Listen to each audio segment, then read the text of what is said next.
everyone, so today I'm making thuppa at home and यो चाहिँ एकदमै टेस्टी एन्ड डिलिसियस भएको थियो हैन सो हजुर पनि घरमा बसेर ट्राई गर्न सक्नुहुन्छ यो रेसिपी सो मैले यसको लागि चाहिँ सुरुमा चना ढिँडो र आलुलाई यसलाई मजाले सिक्नको लागि मैले प्रेसर कुकरमा एड गरेँ सो प्रेसर कुकरमा यो राखिसकेपछि मैले एउटा गोलबेडा पनि राखेर यसलाई मजाले 4-5 सिटी लगाएर चाहिँ मैले पकाएको छु र त्यसपछि चाहिँ मैले एउटा कराई लिएको छु कराईमा तेल राखेर जिरा र मैले यहाँनिर मेथी राखेर यसलाई कालो बनाएर डढाएर त्यसपछि मैले यहाँनिर प्याज राखेँ प्याज राखिसकेपछि मैले यहाँनिर अदुवा लसुनको पेस्ट सानो चम्चाले 1 चम्चा जति राखेर यसलाई मजाले फ्राई गरेँ त्यसपछि मैले यहाँनिर गोलबेडा दुईटा जति काटेर पनि यसलाई एड गरेर यसपछि यसलाई चाहिँ मैले मजाले राम्रोसँग फ्राई गरिसकेपछि चाहिँ मैले जस्ट बेसिक मसलाहरू युज गरेको छु नुन बेसार खुर्सानी जिरा र मैले यहाँनिर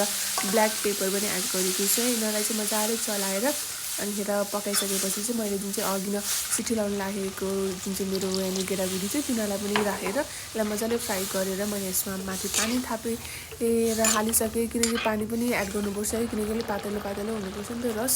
सो राखिसकेपछि मैले यसको माथि चाहिँ धनियाँ हालेँ धनियाँ हालिसकेपछि मैले चिली ओइल हालेको छु 1 चम्चा जति चाहिँ एकदमै स्पाइसीको लागि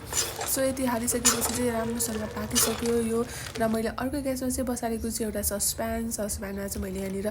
तेल राखेर पानी राखेर यसलाई यसको माथि चाहिँ मैले यहाँनिर नुडल्स राखेर यसलाई मजाले बोइल हुनको लागि राखिसकेर यो मजाले बोइल भएर पनि पाकिसक्यो सो अब जाउँ प्लेटिङको लागि सो प्लेटिङको लागि चाहिँ मैले एउटा यहाँनिर व्हाइट कलरको एउटा कचुरा लिएको छु बल लिएको छु त्यसमा चाहिँ मैले यहाँनिर जुन चाहिँ अघि नै बोइल गरेको नुडल्स थियो त्यो नुडल्स राखेँ त्यसको माथि मैले 1 चम्चा जति चिली ओइल पनि राखेँ चिली ओइल राखिसकेपछि जुन चाहिँ मैले अघि नै पकाएको थियो जुन चाहिँ केटागुडी त्यो पनि राखिसकेर त्यसको माथि चाहिँ मैले यहाँनिर अन्डा राखेको छु पकाएर सो अन्डा सँगसँगै मैले चाहिँ यहाँनिर थोरै यहाँनिर काँक्रो र गाजर पनि एड गरेको छु र यसको माथि चाहिँ मैले यहाँनिर धनियाँ छरेको छु सँगै मैले यहाँनिर प्याज पनि सानो पिस गरेर काटेर प्याज पनि हालेको छु र मैले कागती पनि निचरेर हालेको छु आधी जति र आधी जति चाहिँ मैले जस्ट अहिले पछि खानुहुन्छ भनेर राखेको छु साइडमा र यसको अन्डाको माथि पनि मैले चिली ओइल एड गरेको छु किनकि मलाई थुक्पा एकदमै स्पाइसी खानु थियो हैन सो मेरो फाइनली थुक्पा पनि बनेर रेडी भयो।